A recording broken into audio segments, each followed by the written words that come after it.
বাবা দেখ তো ফোনটার কি হয়েছে, কথা শোনা যায় না। স্পিকার চলে গেছে মা, সমস্যা নেই, আজকে অফিস থেকে আসার সময় একটা ফোন, স্মার্টফোন 20,000 টাকা নিয়ে আসতো, রাখতেছিলাম। 20,000 টাকা দিয়ে কি করবা? আমার সামনে বললাম না যে ফোন কিনে দিব। অনলাইনে কিছু জিনিস অর্ডার।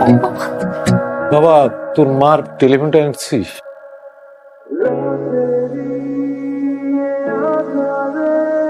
বাবা, টেলিফোন আনার জন্য যে টাকাটা আমার কাছে ছিল ওটা আমি অনলাইনে খরচ করে ফেলছি, সেই জন্য এই মাসে টেলিফোনটা আনতে পারে নাই।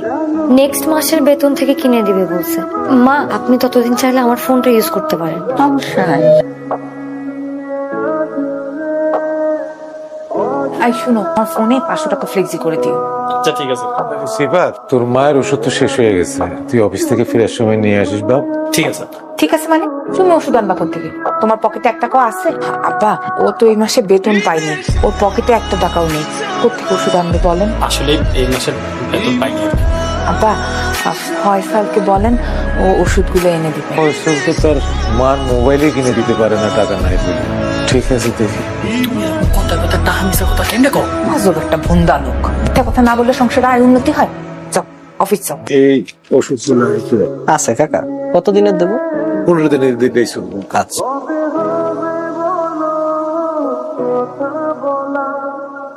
কাকা 2230 টাকা দাম হয়েছে। আমি ওই 2 দিন পরে এসে টাকাটা দিয়ে দেবো। কাকা আমাদের এখানে তো বাকি দেই না। আমি তো এই 4 নম্বর গুলিতেই থাকি, আমি নিজে এসে দিয়ে যাবো, কোনো অসুবিধা নাই। আপনার আমি চিনি কাকা, কিন্তু মালিকের খুব প্রেশার, আমাদের বাকি দেওয়া নিষেধ। দিন পরে দিয়ে দেবো, তুমি চিন্তা করো। আচ্ছা ঠিক আছে। তুমি কে বাবা?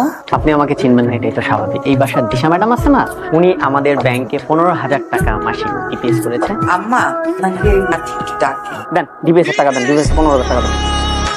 তোমার সাথে আমার একটা কথা ছিল আর কি। এইভাবে ভাড়া বাসায় আর কতদিন? আমি ভাবছি আমরা একটা ফ্ল্যাট নিব। না মানে এখন না, টাকা পয়সা জমায় তারপর একটা ফ্ল্যাট।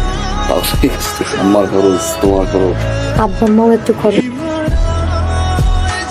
না মানে ফ্ল্যাটটা কিনলে তো আব্বা আম্মাও আমাদের সাথে থাকবে না। বড় ভাইরা ডিপিএস খুলছে 15,000 টাকা। সাথী, আমার শরীরটা খারাপ তো, কয়টা কাপড় ভিজেছে, একটু ধুয়ে দাও তো। ভাবি, আমার তো আসলে একটু হাতে ব্যথা। মিথ্যা কথা বলো কেন? এই তো তুমি মোবাইল টিপতেছিলা, মোবাইল টিপার সময় হাত ব্যথা করে না? না সাথী কি হয়েছে? কিছু না। কি হয়েছে বলো? একটু হয় নাই। শোনো, আমি আর এক মুহূর্ত এই বাড়িতে থাকবো না। এই মুহূর্তে তুমি আমাকে নিয়ে বের হয়ে যাবা। এই বাসা থাকবে না মানে কি হয়েছে? আমরা আর এই বাসায় থাকবো না। 2 দিনের মেয়ে আসতে পারো না, আমার মুখে মুখে তর্ক করে। এখান থেকে সরে গেলে আমাদের জন্য ভালো। এই একটা চান্স পাইছি, চলো আমরা বের হয়ে যাই। বাসায় কিছু হয়েছে? আব্বা, সংসারটা তো অনেক বড় হয়েছে, ঘরের মধ্যে মানুষজনও বাড়ছে। আমি তাই সিদ্ধান্ত নিয়েছি আমি আপনার বৌমারে নিয়ে আলাদা হতে চাই। কি বলতেছো তুমি এগুলো? তো মানুষ ঘরে কোথায়? আমরা যারা থাকার তারাই তো আছি না। তোমার যে টাকা দিতে বলছো মাসে, তা তো আমি দিচ্ছি না। কিন্তু তার বাহিরে আম্বার যা লাগে, আম্মার কি আম্মা আব্বা তো দেই না, দেই না। তুই সকালে যাস, রাতে বাসায় ফির। তুই কি জানোস বউ যে আমার বউয়ের সাথে খারাপ ব্যবহার করছে? আমি ডিসিশন নিয়েছি, আমার ডিসিশন ফাইনাল ডিসিশন। ভাইয়া কথা শোনো ভাই, ভাইয়া সাথী আর ভাবির ভিতরে আমরা ভাইয়া ঢুকতেছি।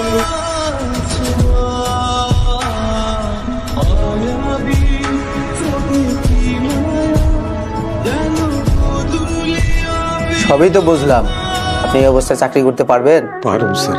আপনার বয়স হয়েছে, এই শরীর নিয়ে সিকিউরিটি গার্ডের চাকরি 8 ঘন্টা দাঁড়ায় থাকতে হবে। প্রথম হয়তো একটু কষ্ট এবং তারপরে অভ্যাস হয়ে যাবে। চাকরিটা আসলে আমার খুব দরকার। আপনার কি ছেলে মেয়ে নাই? আছে স্যার, আমার 2 ছেলে। আপনার ছেলে মেয়ে থাকলে আপনি চাকরি করতে আসবেন কেন? আসলে আমার ছেলেরা যে চাকরি করে তাতে ওদের সংসার চালাইতে তো কষ্ট হয়ে যায়। স্যার আপনি আমার চাকরিটা দেন, আমি যদি না পারি তারপর 2-4 দিন দেখে আপনি আমার বিদায় দিয়ে দেন। ঠিক আছে, তাহলে কালকে থেকে জয়েন করেন। কি রে তোরা কই যাস? বুঝ যায় মানে আব্বা, চলে যেতেছি। তুই যাইস না বাবা। আপনি দেখেন না যে ওই বউ ওর সাথে কেমন ব্যবহার করে? এইভাবে কি এই বাসাতে থাকা যায় না? আমি এই বাসাতে থাকবো না আব্বা, আমি গেলাম।